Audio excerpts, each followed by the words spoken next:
Hey everybody. So we have a pretty big free agent signing to talk about, and it's Jake Gardiner, formerly of the Toronto Maple Leafs, has found a new home with the Carolina Hurricanes. And I have to say, I did not see this coming. Carolina is a team that already had a pretty deep defense, a very good young defense core, and I really didn't expect them to be adding to on the defensive side of things this offseason. But they've gone and they've given Jake Gardiner a pretty big contract too. 4 years at just over $4 million per season for Gardiner. That's a heck of a lot more than I thought he was going to get, at least in term. Sure, yes, he's probably worth around $4 million as a defenseman. I did not think he would get a 4-year deal, especially since it took so long in free agency, for him to get signed.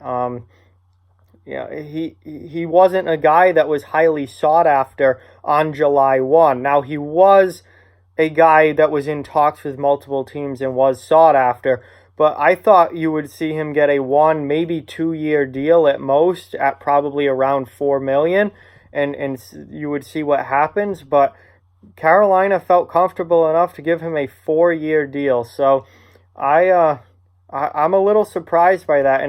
And Carolina was not a team I thought would be doing this. There had been a lot of talks about Montreal possibly being in on Jake Gardiner, and that to me would make a lot of sense. Montreal's a team that desperately needs defensive help. Not that Gardner's a spectacular all-star defenseman, but he would add something to that lineup and help them at least a little bit defensively. Carolina, Jacob Slavin, Dougie Hamilton, Justin Falk, Brett Pesce, they already have a very, very good defense core there and a very deep defense core. So I really didn't think that they would be a team that would be making a move like this. But Trevor Van Riemsdyk was hurt in the playoffs last season. Maybe he's not going to be ready to go, and they needed someone else, another body in there, and they decided rather than just signing a depth guy at a really low-cost contract, why don't we bring in someone who can actually take a top 6 spot, play a regular shift, and be an important player for this team. And now, you look at what they have. Gustav Forsling will definitely probably be in the lineup. Definitely, probably. That doesn't make any sense. Gustav Forsling is probably going to be in the lineup with this team where it's at. Hayden Fleury also there.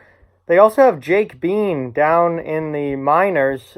Bean was a first-round draft pick in 2016, I think. Yes, 2016, he was a first-round draft pick. He's 21 years old now. I thought Jake Bean would be a guy that would get a look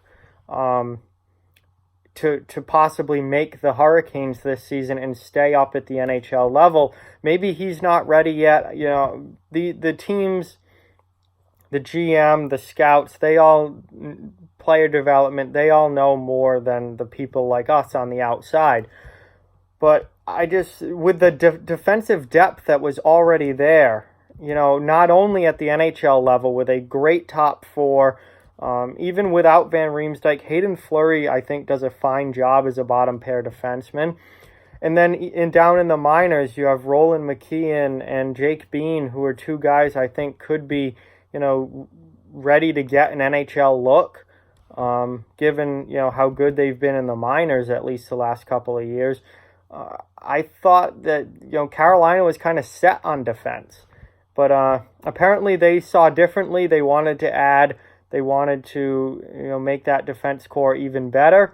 And now they've got Jake Gardiner, who it's kind of stuffed back there. I don't know who. He may play on the second pair. He may play on the bottom pair. Either way, he's definitely a guy who, with this contract, is going to be in the lineup on a regular basis, which then that knocks everyone below him down a little bit on the totem pole. That knocks Van Riemsdyk down. That knocks Hayden Fleury down. That knocks Gustav Forsling down. And that knocks Jake Bean and Roland McKeon down. So another defenseman add for the Hurricanes, and a little surprising, I think.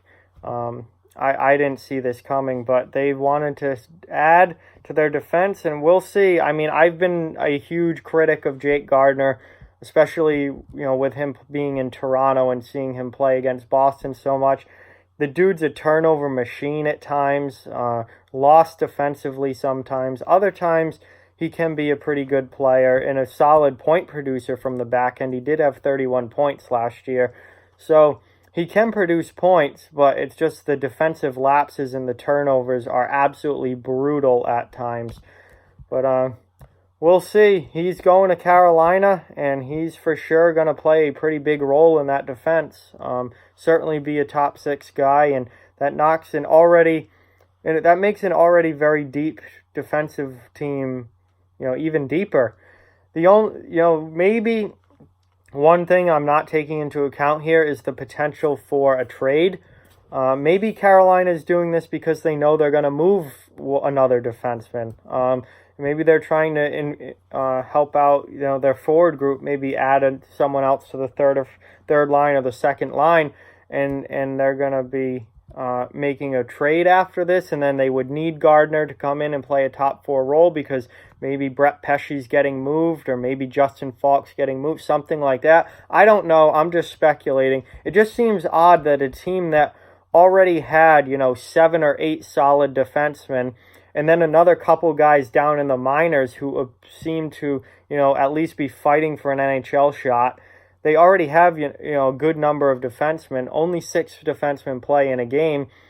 And now they go out and make a pretty big move in getting Jake Gardiner. That just took me a little bit off guard. But we'll see what happens. We'll see how he looks this preseason. And Gardiner, no longer a Toronto Maple Leaf. He's now the oldest player on Carolina's defense at 29 years old, a whopping 29. So Carolina's defense is still very young, but he's the oldest one there, and a solid NHL veteran, and we'll see how he produces for the Hurricanes. But with that, like, comment, share, subscribe, follow on social media. All those links are down in the description below. If you'd like to further support the channel, links to our Patreon and merchandise store are down in the description as well. Keep spreading the word about this channel. Let's keep this thing growing. Thank you very much for watching. Hope you enjoyed the video, and I'll talk to you guys soon.